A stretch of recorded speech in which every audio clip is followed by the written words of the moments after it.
Hey guys, what's up, and welcome back to Anthony's Tennis Hub. My name is Anthony Hirsch, and today I want to talk about different results that have happened over the last week, whether that's in Monte-Carlo with Tsitsipas beating Ruud, or whether that's the Rafael Nadal comeback in Barcelona. Appreciate everybody joining in. Please don't forget to subscribe, all that stuff like always.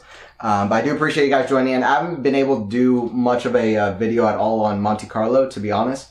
It's just, I've been busy with different things, but I've been enjoying the return to clay, and Nadal's comeback's been exquisite to watch, honestly, in front of the home crowd as well. I want to talk about the Nadal-Minaur match as well as the Tsitsipas-Ruud final Monte-Carlo above anything, to be honest. But I might touch upon a few other things as well. Nadal-Minaur today, I thought both players played well. I didn't think Nadal played a bad match. I thought he played well. And Minaur, you know, he's cracked into the top 10 this year for the first time for a reason. He's playing at that kind of a level. And I've mentioned the improvements that Minaur has made, a lot of them.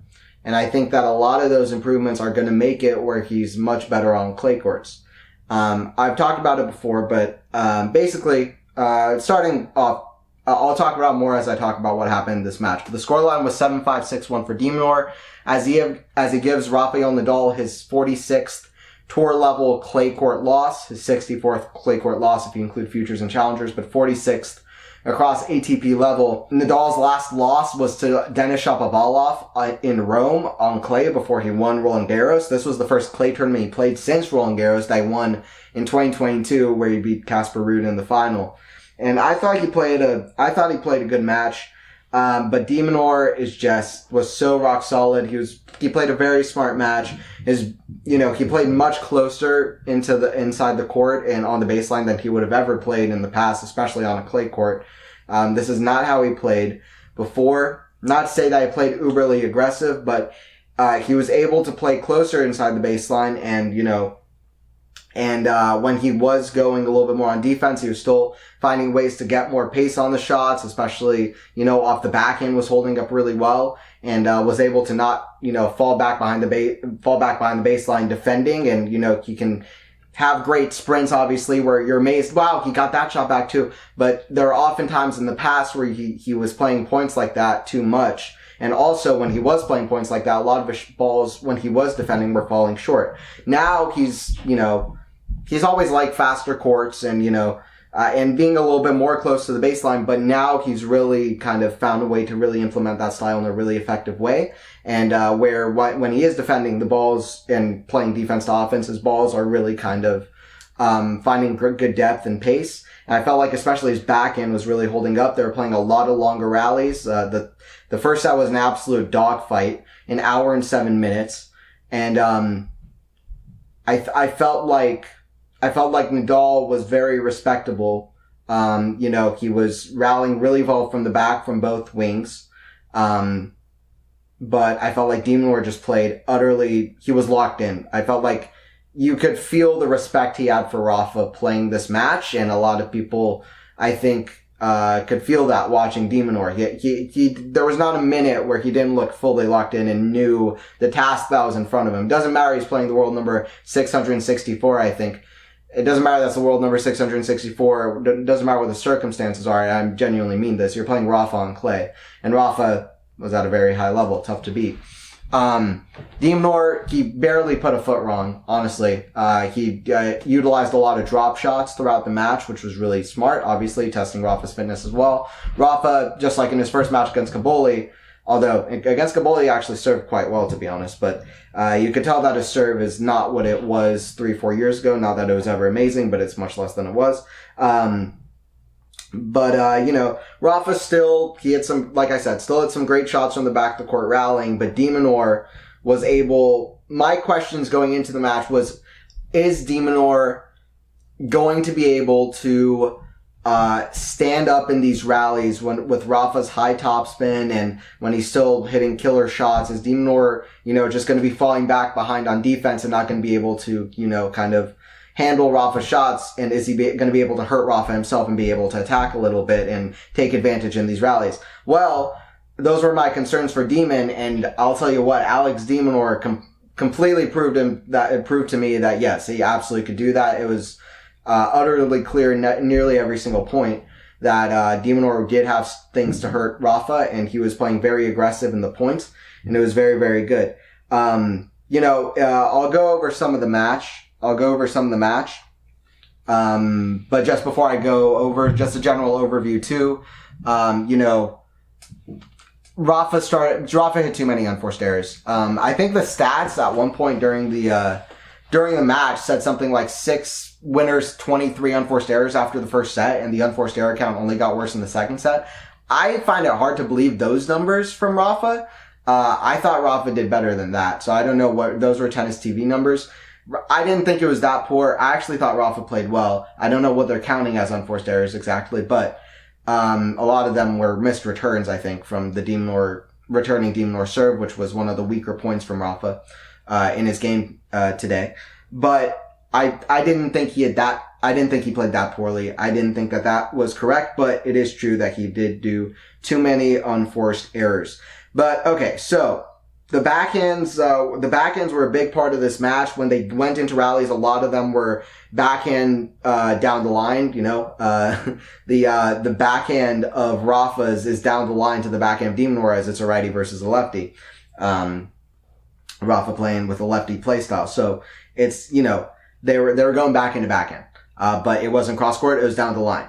And they're both quite good now at placing their shots, and they were able to do that a lot. And Rafa has a fantastic backhand, but De Minaur's backhand absolutely stood tall to the Rafa backhand. That being said, one of the biggest things that started out early, De Minaur was winning a lot of the longer rallies. There were a lot of long games early. Like I said, the first set was a real dogfight, a lot of intensity throughout, from two players that could play a little bit more defensive, a little bit more consistent. But De Minaur was up a break early. It was 3-2, 30-40. And Rafa managed to break De Minaur, so he was down 3-2 in a break. Managed to break Demon and push it to 4-3. And in the next 5 points, he held out Love at 3-3, playing his best tennis of the match. 3 of the 5 consecutive points that he won there from 30-40 to 4-3, from 3-2, 30-40 to 4-3. 3 of the 5 points that he won were backhand winners cross court. Rafa's backhand was incredibly good. And I don't have to say it about the forehand. You already know. His forehand was quite good as well. I felt like he was losing it a little bit in the second set. And, it's not necessarily what it was in the past, but also De Minaur plays with such intensity now that I just felt like Rafa, with his lack of match play, was finding it hard to stand tall with De Minaur, who now has such a vast skill set with the drop shots, with being able to kind of hit inside the court and have these kind of weapons that can hurt top players. So even though at times Rafa was playing phenomenal, hitting crazy shots, it was hard for him to sustain that, and De Minaur was able to sustain it really well, and he played one of his best matches. I think on clay courts he could be a real threat this year. Anyway, that being said, he got to 4-3 at 5-5. They got to 5-5. I mean, an absolute kind of dogfight, back and forth, just a lot of kind of longer rallies with a lot of the things that I've mentioned. At 5-5, an important pivotal moment in the match.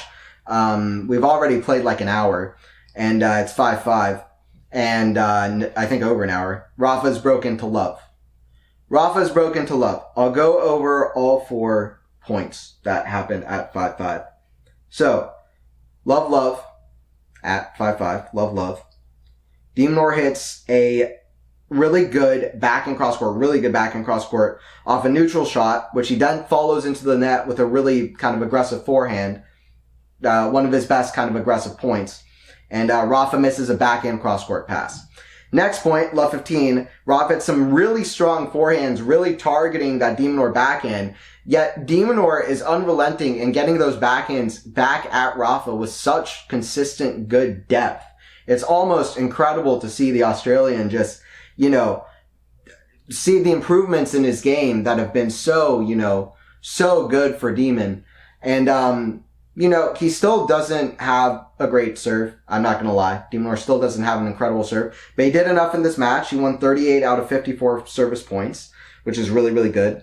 And he was doing well enough. And on clay, I don't think the serve will be as big of an issue. So he could be a big problem to watch on clay. Got to the quarterfinals of Monte-Carlo too, which was a big result for him in a clay Masters. But anyway, getting back to the point. So, love 15 here at 5-5. some deep backhands and playing closer to the baseline, kind of on the rise almost, amazingly deep backhands. Demon then turns it around and hits a huge forehand down the line, which really then breaks down the Rafa forehand, which he hits into the net, which is really a great play. De Minaur was very, very confident in his backhand. He wasn't, you know, even when Rafa was attacking his backhand with his forehand, like in this point, there were a few points like this, and De Minaur just kept coming back with good backhands at some pivotal moments too.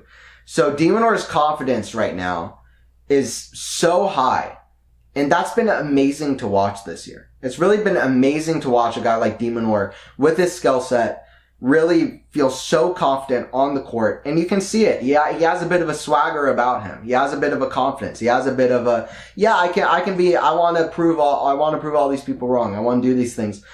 And you can see it in points like this. Rafa's legendary forehand attacking De Minaur, and he's like, nah. So, good point here. Breaks down Rafa's forehand, because now when De Minaur gets a forehand and hits a huge forehand to the Rafa forehand, now he's attacking out of nowhere.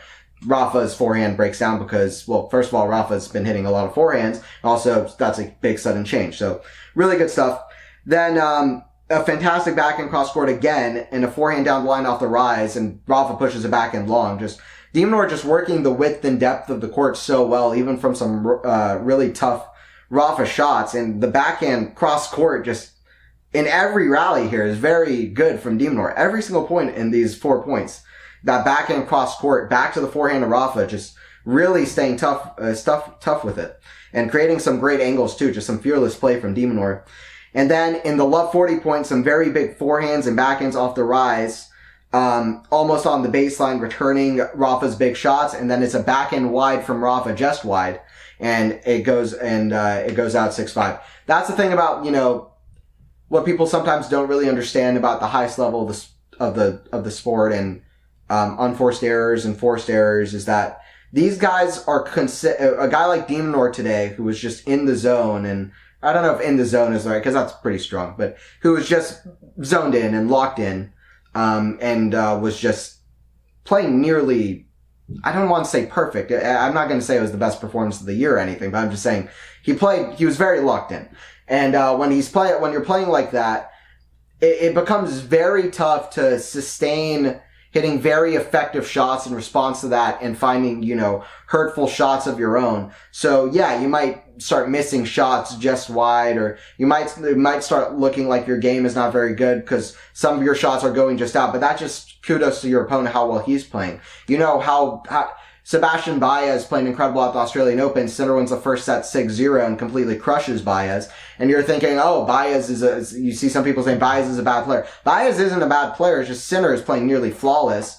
And it just makes it so difficult for guys in tiers below Sinner to sustain their levels against Sinner, especially when they don't have a big weapon to really implement against Jannik and to really, you know, crutch their game onto, which they can then push past a guy like Jannik or a guy like De Minaur is playing incredible today. That's why De Minaur got into the top 10. He's now playing at this kind of level where the guys playing him just have to stay at such a top level to compete, especially with De Minaur so mentally locked in now too. So some very big keys. Also, he's one of the physically fittest guys on the tour. So good to see De Minaur maximize the most out of his game, because it's turned out to be quite a good thing for him. Second set, Nadal actually is fighting quite well. But you know, a few long games where he holds, even towards the end of the match, I think he was down 4-1. He still gave a fist bump to the crowd. He was enjoying probably his last day in Barcelona, on a tennis court. But, yeah, I mean, pretty much after it got to 4-1, a double break for De Minaur. De Minaur still playing just too good, just in general, just too good.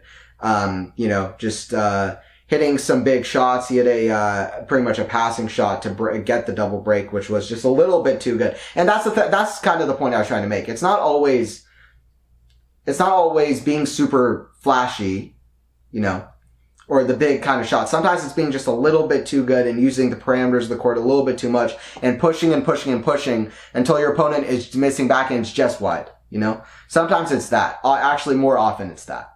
So, that's what I was trying to get at. A guy like De Minaur, and a guy like Djokovic or a guy like all these guys at the top, sometimes they play very flashy. It's always very exciting when they do so. But often it's not, them killing a shot 100 miles per hour. It's more so, they're just consistently just, doing the right things and playing effectively, hitting good approach shots and where your opponent just barely can't pass you. It's just using smart plays at the right time. It's not necessarily flashy, but it's just over the course of a tennis match, just constantly being on it. Just being on it. Just a little bit more than your opponent, and that gets you over the line. Anyway, that's what Minaur did, and he kind of rushed to a 6-1 victory in the second set after, like I said, it really was a very close first set. Nadal played well. I thought it was respectable. First match against Caboli hit, I think, 10 winners and 41 unforced errors. So 41 unforced errors in, if I could count it real quick, I believe, is it 21 games? No, it is not 21 games, 17 games. 6-2, 6-3 scoreline, 17 games. If you hit 41 unforced errors in 17 games, something is wrong. Something is definitely wrong. So Caboli was not at his best. He was not able to handle Rafa's shots whatsoever. He was hitting a lot of early ball errors. It seemed like he was nervous or his game just couldn't handle it. Couldn't handle Rafa, whatever it was. He just wasn't there for it. Rafa still did what he needed to do. Today, he needed to play at a much higher percentage of much higher percentage of his intensity. But I thought it was a good first step. Like I said, Minaur, a top 10 guy now, even though I think he's world number 11, but a top 10 guy now who is performing at such a high level. The best match I've seen him play on clay, to be honest. The most complete match I've seen him play on clay. I think that it was a respectable performance. First step towards Madrid. Rafa now he's going to be close to 38. It's going to be really interesting to see how he can show up to Roland Garros. But if he shows up with the level that is respectable and he can keep improving upon it, and get better with the serve, get better with his intensity and fitness, staying through a whole match and the match play intensity of it, I think could be quite good. So, I still have hopes for Rafa, and the biggest thing of all is, how good is it that Rafa's playing? Right after Roger hung the racket, it was pretty much around that time that Rafa's level really dropped, and it was only 5 months later that he took this big break until Brisbane this year. So, we've basically had Novak, at the top for a long time of these big three guys. It's exciting to see Rafa back, at least competing, and it's just fun to watch, and he hit some great shots that got the crowd excited. I think that's what it's all about. Okay, now I want to talk a little bit about Monte-Carlo as well. So, Tsitsipas got the win, really inserts his name into the conversation. I'm a guy who, for a long time, I've said, I don't think Tsitsipas is going to win the Australian Open in his career. I doubt it. He might. I doubt it. I think there are better hard courters than him. What I will say, and that's what it comes down to sometimes, it's not that Tsitsipas is bad on hard courts. He's great on hard courts. But guess what? You also have Sinner, Alcaraz, etc., etc. Clay courts, I think Tsitsipas is a different beast. I think he's a different beast for a whole myriad of reasons. I think he's a different beast for a whole myriad of reasons. His movement is stellar. It was stellar all week. I think he was the best player in this tournament, to be honest. I thought he was the best player in this tournament, to be objective and honest. He was sliding so well, moving so well all over the court. Great cat and mouse. Great angles all over the court consistently, even off the backhand.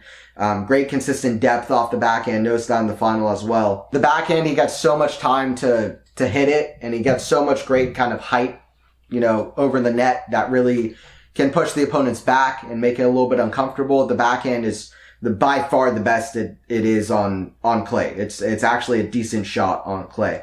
Ruud in the final, disappointing again. I think a lot of it is mental, to be honest, with Casper. I was disappointed by the performance. That being said, you can take a lot of positives from Casper's week. I think once again you can narrow it down to, as disappointing as it is, a lack of performance and the mental side and strategic side in the finals not being quite there, which it wasn't. The strategic side was not there whatsoever, for Casper, unfortunately. I just think that Ruud's backhand in the semifinal and the quarterfinal against Humbert and against Djokovic, I thought was probably the best I'd seen it. The backhand was phenomenal, holding up really well. I was seeing a lot of improvements on that shot that helped him to beat Djokovic, a big help. And I thought that beating Djokovic when he had only previously won one set against a top 3 guy, and that was against Alcaraz, who's tough. But at the US Open, after Alcaraz had played 3 consecutive 5-setters against Cilic, against Sinner, and against Tiafoe, I thought, that was the only set that he won against a top 3 guy ever. Never took a set off Djokovic. And, I was excited to see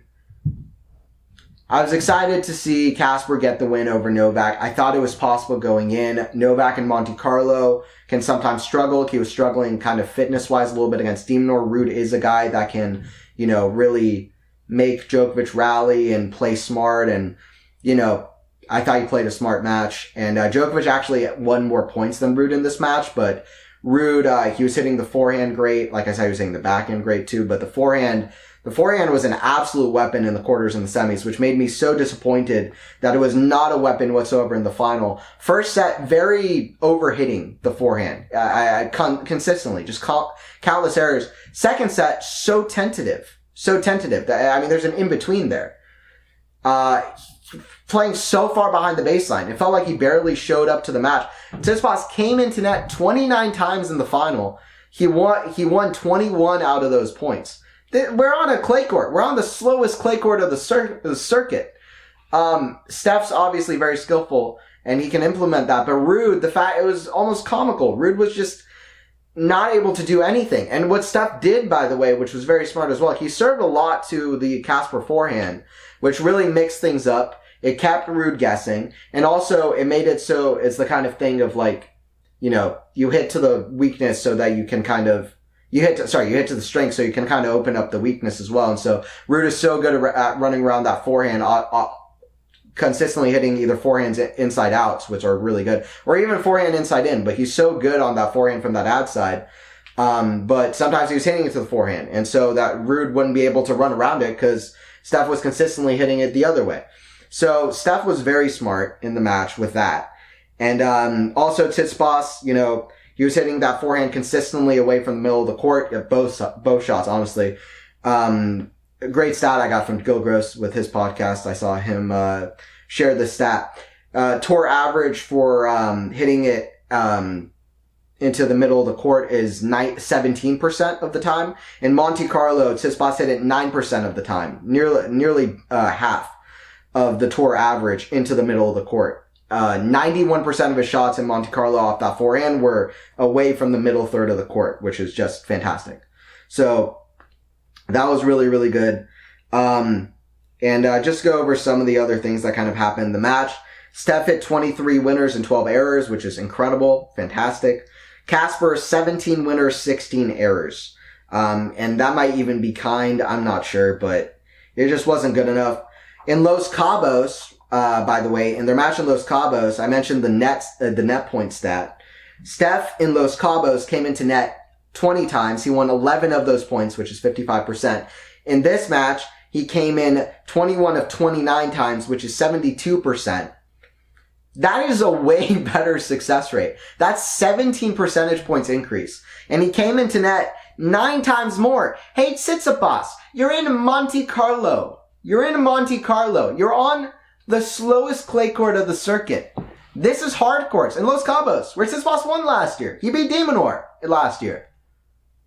In Los Cabos, on hard courts. And he came into net 9 more times against Ruud. And Ruud let him do it.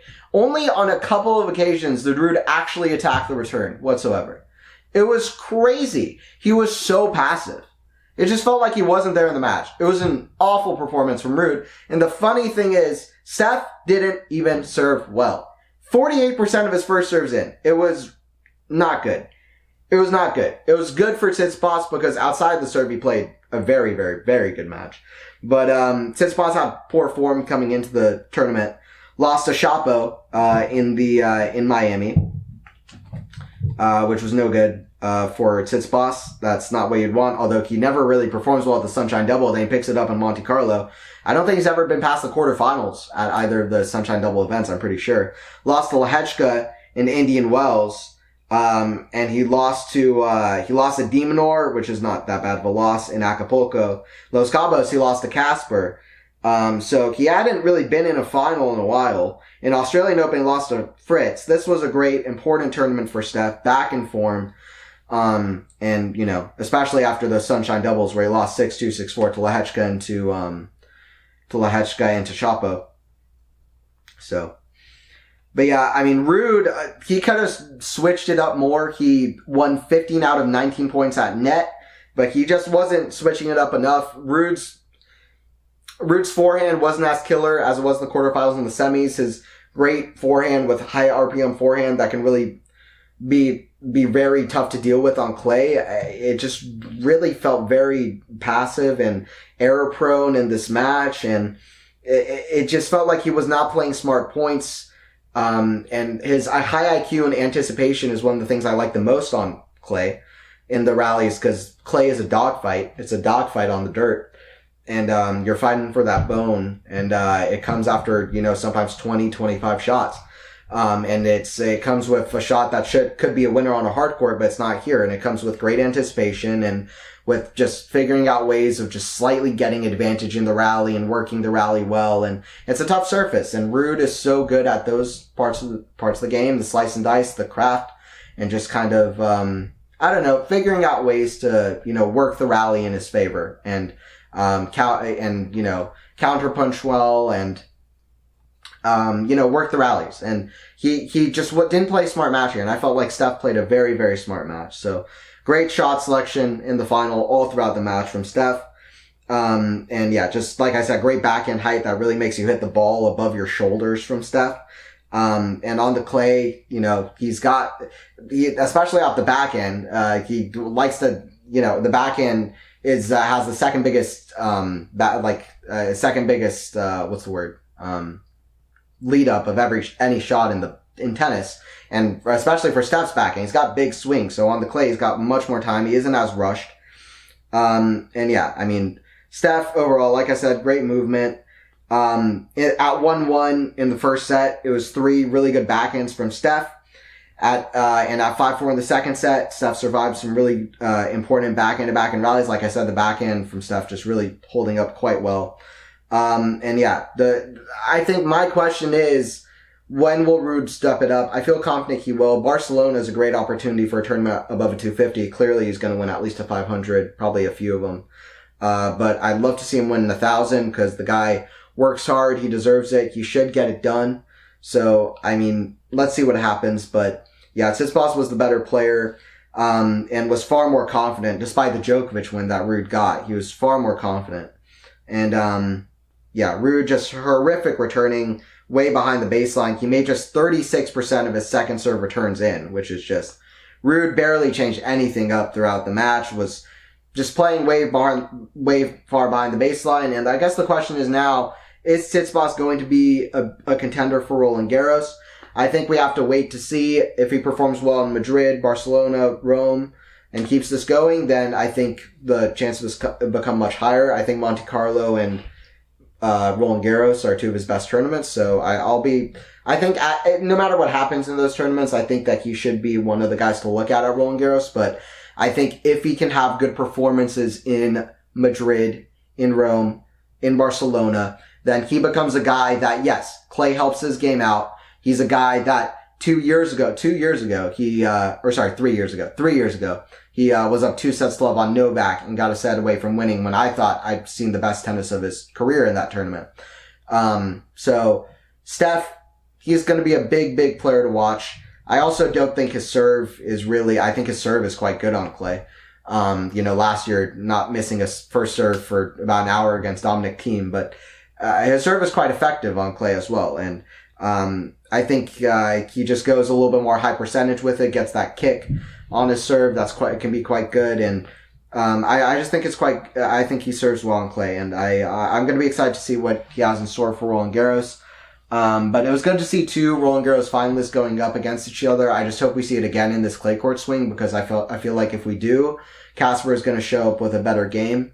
And I hope this is a stepping stone. Sometimes stepping stones hurt. Sometimes you want it to be the last stone. Sometimes you want it to be the end of the road. You want the journey to finally come to a halt, like when Sinner played against Sasha Zverev at the U.S. Open, and you're saying, a lot of people are saying, this is the time for Sinner. Maybe he can break through at the U.S. Open. Not another 5-setter, not more physical issues for Jannik, They're like, man, if Sinner can't get it done here, is he ever going to get it done? Sometimes it's when the hope comes to more of a halt than ever that right after that, you finally get to see the sunlight. You have that final push that really kind of breaks something open. You're like, okay, you see what you need to improve and you get there. And maybe this is that for Ruud, especially with the Djokovic victory, playing some of his best tennis, the best win of his career. So that at least is a silver lining here. And just to quickly touch upon some of these other things, I'm going to have a podcast with Shrambini as well, which I will be putting out as well. Probably this week. So about, I think, Monte-Carlo, also hopefully talking maybe a little bit about Madrid or some of Nadal's comeback. But, yeah, just to touch upon a few of these other things that happened. Rune and Dimitrov was fantastic match. Silly shot making. That is a really underrated rivalry at the moment. Rune and Sinner. Actually, I've decided I'm just going to probably keep some of these for later. So I'm just going to finish off the podcast with that. I appreciate everybody joining in. Thank you guys for watching. I'll be here with more content, more videos.